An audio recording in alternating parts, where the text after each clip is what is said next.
come near, veneer. This cynic smile is but a while of guile. This costume chaste is but good taste, misplaced.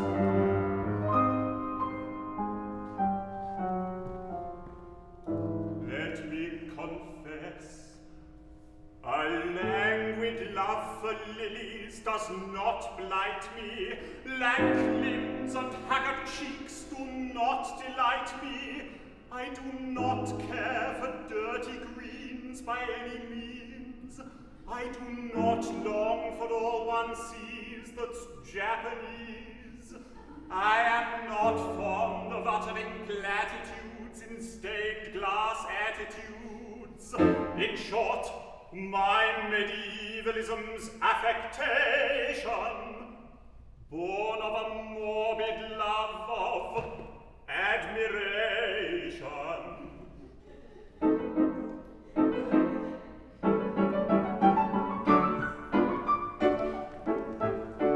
If you're anxious for to shine in the high aesthetic line as a man of culture rare, you must get up all the germs of the transcendental terms and plant them everywhere. You must lie upon the daisies and discourse in novel phrases of your complicated state of mind. The meaning doesn't matter if it's only idle chatter of a transcendental kind. And everyone will say, as you walk your mystic way, if this young man expresses himself in terms too deep for me, why, what a very singularly deep young man this deep young man must be.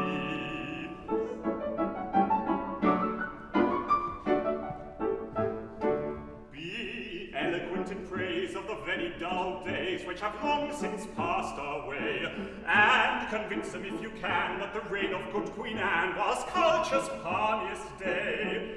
Of course you will pooh-pooh whatever's fresh and new and declare it crude and mean, for art stopped short in the cultivated court of the Empress Josephine. And everyone will say, as you walk your mystic way, if that's not good enough for him, which is good enough for me, why, what a very cultivated kind of youth this kind of youth must be.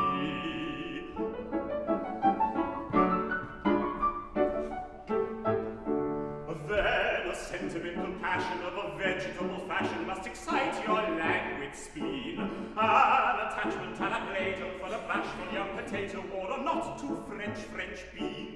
Though the Philistines may jostle, you will rank as an apostle in the high aesthetic band. If you walk down Piccadilly with a poppy or a lily in your medieval hand. And everyone will say, as you walk your flowery way, if he's content with a vegetable love that would certainly not suit me, why, what a most particularly pure young man this pure young man must be.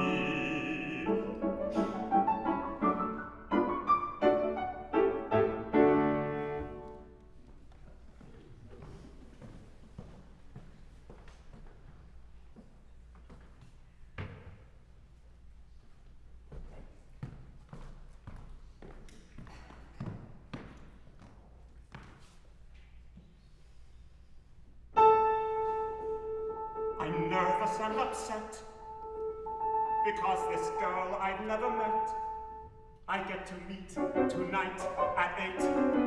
I'm taking her to dinner at a charming old cafe, but who can eat tonight at 8? It's early in the morning and our date is not till 8 o'clock tonight, and yet already I can see what a nightmare this whole day will be. I haven't slept a wink, I only think of our approaching tete-a-tete tonight at 8. I feel a combination of depression and elation. What a state to wait till 8. 3 more minutes, 2 more seconds, 10 more hours to go. In spite of all all I've written, she may not be very smitten, and my hopes, perhaps, may all collapse, kaput, tonight at 8.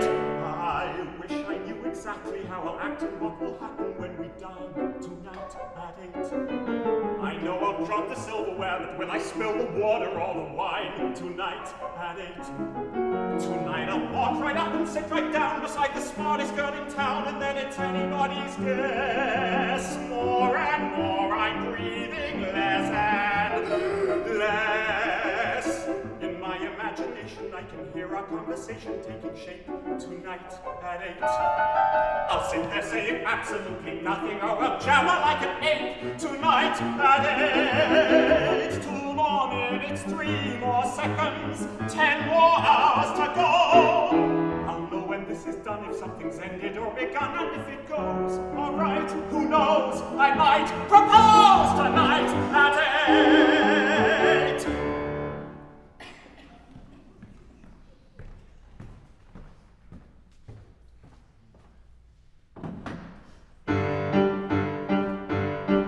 In Margate auf der Promenade hing ein blechernes Ladenschild vor einer Bude mit Souvenirs, einer großen Muschel im Bild.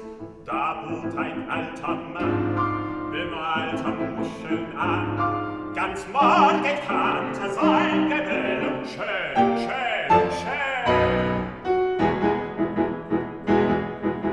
Muschel von Margate bringt ihren Glück. Muschel im goldenen Grunde. Muschel von Margate fällt auf sie ihr Blick. Denken Sie zurück an mancher unvergessliche Stunde. In Margate auf der Promenade erhob sich ein Gestank.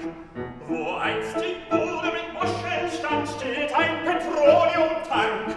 Der Sohn von jenem alten Mann fing einen anderen Laden an.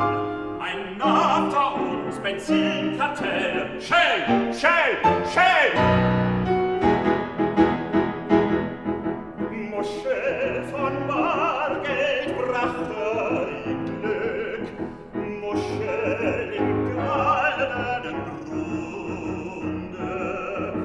Muschel von Margate fällt auf sie sein Blick. Denkt gern zurück an mancher unvergesslicher Funde. Und als der Tank zu pumpen anfing, in Margate auf der Promenade, ein Dutzend an jedem Bordturm hing, der überall bei Baku steht, von Schag und Denikin. Da wurde aus Blut Benzin, aus 1000 Hälsen sprang der Quell. Shell, Shell, Shell! Muschel von Margate bringt ihnen Glück. Muschel im goldenen Grunde. Muschel von Margate fällt auf sie ihr Blick. Denken Sie zurück an mancher Räder im Völkerbunde. Und als die Sonne am höchsten stand, in Margate auf der Promenade, da fing das Öl zu brennen an, vor aseweicher Mist im Bett. Es steckte die Welt in Brand. Petroleum heißt unser Vaterland. Dafür zerlöschen wir uns das Fell. Shell, Shell, Shell. Muschel von Margate bringt ihnen Glück. Wir aber gehen vor die Hunde. Muschel von Margate fällt auf sie ihr Blick. Zahlen wir zurück in letzter entscheidender Stunde.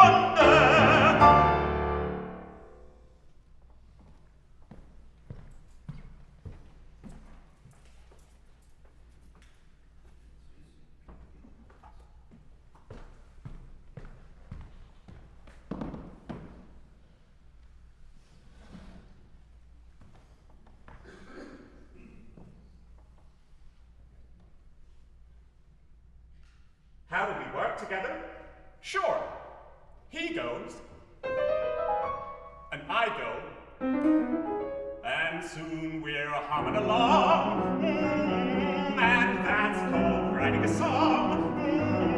Then he goes, and I go, and the phone goes ring, and he goes, mother, mother, mother, mother, yes, Jerome, mother, no, Jerome, mother, mother, mother, mother, that's his lie, Jerome, mother, mother, mother, mother, mother, do it, Jerome, click, sorry, Charlie.